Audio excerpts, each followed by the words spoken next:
Hello everyone, this is the part 1 of series lecture on combustion in SI engine. First of all, we will discuss the combustion phenomenon. What is basically the combustion is needed for, in particularly in IC engines.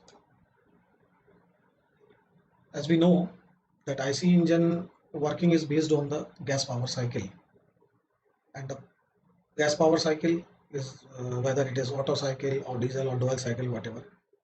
Heat is taken as input and work is delivered as an output. So this input heat is obtained by the combustion of different type of hydrocarbons or the fossil fuels. Now, question arises: what is basically is the combustion? So, a formal definition of combustion is that the combustion is high temperature reaction, chemical reaction, exothermic in nature, as usual. This is the high temperature reaction. A redox, that is oxidation and reduction. This chemical reaction happens between the fuel and the oxidant, which oxidizes the fuel. Usually taken as air, or the rather say the oxygen in the air. Now, in much simpler way, in IC engine perspective, combustion may be defined as a relatively rapid chemical combination of hydrogen and carbon. This is the rapid combination produces a rapid heat generation with the oxygen in the air to liberate the energy at very rapid rate in the form of heat. Other than the heat, combustion also produce some products which are the gaseous product mostly in the form of smoke, which is also called the exhaust products of the combustion. Now, mostly the combustion is strictly recognized or indicated by a flame, and in our case, in IC engine, the flame is must, not mostly, but always. A flame should be there, otherwise combustion will not serve its purpose. So, basically, the combustion of an organic fuel in air always exothermic because the double bond in fuel oxygen, basically in oxygen, it's a weaker bond. Double bond in oxygen, air in oxygen, which is a weaker bond. And after the combustion, the oxygen converted into the CO2 and H2O, water or carbon dioxide, which is much stronger bond. So stronger bond means lower energy band, or the lower energy attached to the bonds. So in combustion, oxygen, which is much weaker bond, having higher energy, converted to the CO2 and H2O, which is having low energy bond energy. So the energy is released in this reaction. Now, complete combustion. What is the complete combustion in stoichiometry concern of fuel? Stoichiometry we will discuss in later section or later in this lecture. The complete combustion is in the stoichiometric fuel concern where there is no remaining fuel in the exhaust product or in the product of the combustion, ideally, and also the no residual oxidant, which is the oxygen in our case. So no oxygen and no fuel in the product of the combustion should be there to call a combustion as a complete combustion. Now some definitions related to the combustion phenomena. Fuel, what is the fuel? Any material that can be burned or used as a combustion reactant to release the thermal energy. The most familiar fuels are hydrocarbons and generally denoted by this formula CnHm, and maybe any integer, or HM maybe any integer. For example, the octane C8H18, it is a ideal fuel, or isooctane rather say, is ideal fuel for IC engines, or rather say spark ignition engine.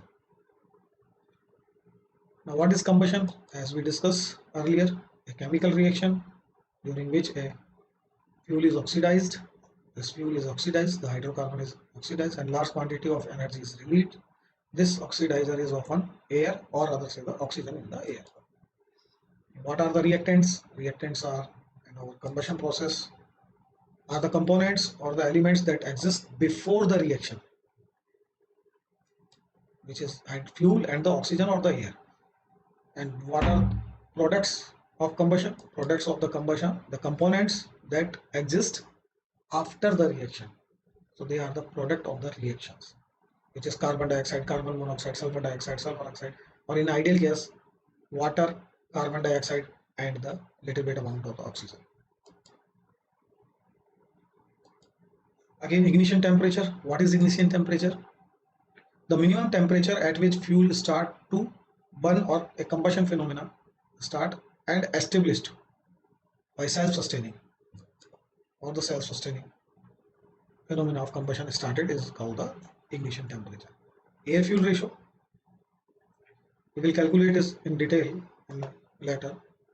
It is expressed on the mass basis and defined as mass of air divided by the mass of fuel, or mole of air multiplied by the molar mass of air divided by the mole of fuel multiplied by the molar mass of the fuel. Here m is the mass denoting, and n is the moles, and m is denoting molar mass of respectively for air and the fuel. Now theoretically, stoichiometric air, what is this stoichiometric or theoretical air? The minimum amount of air or the exact amount of air needed for the completion of a combustion or a complete combustion. This is called the theoretical air or stoichiometric air. After combustion, there should not be any excess oxygen or not there be a trace of fuel in products of combustion. Enthalpy of combustion, this is basically the amount of heat released during the combustion process when 1 kg or a unit mass of fuel is burned completely on a specified temperature and the pressure. This is the formula for enthalpy of the combustion. Enthalpy of the product before the, that is the before the enthalpy before the combustion process, and enthalpy of the reactants, that is the enthalpy after the combustion.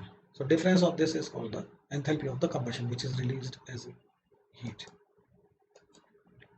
Now heating values, basically it is similar to the enthalpy of the combustion. This is the amount of heat released when fuel is burned completely in a steady flow process.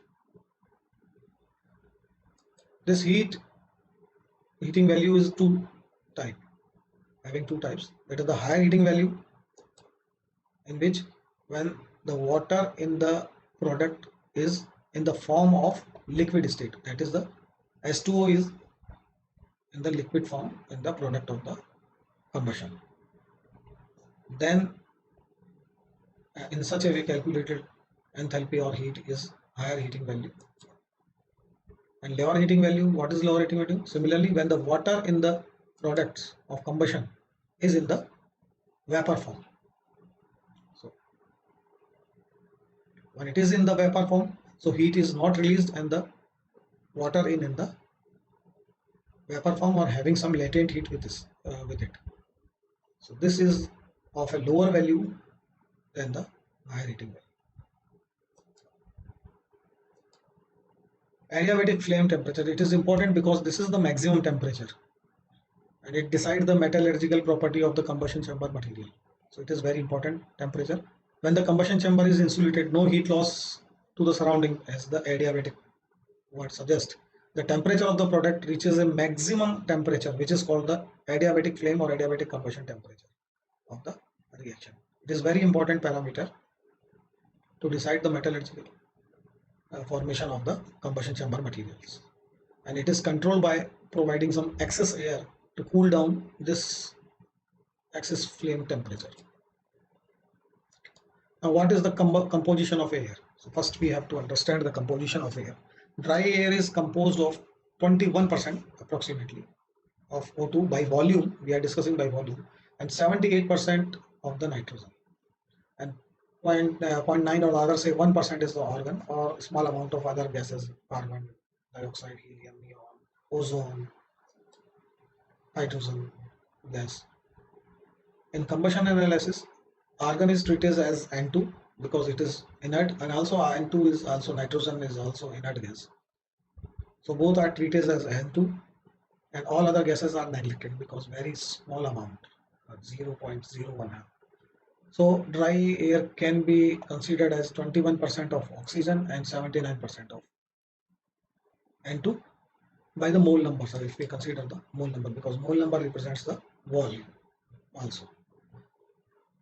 For 1 kg mole of O2 or oxygen, there is 79 upon 21 kilomole of N2, because 79% is N2 and 21% is O2. So for for 1 mole, suppose 21 mole of O2 in air, 21% or 21 mole of O2, there is a 79% of N2 in a composition of air. So for 1 mole of O2, there will always be a 79 upon 21 kilomole or mole of the N2. So by expressing the mixture in the term of number of moles, what we find out? 1 kilomole O2, that is 1 kilomole O2, plus 3.76 kilomole of N2. 79 upon 21 comes out to 3.76 N2. This comes out totally 4.76 kilomole of the air. So this is in terms of mole, the composition of the air. So for air, 4.76 kilomole of air, there is 3.76 kilomole of N2 and 1 kilomole of O2.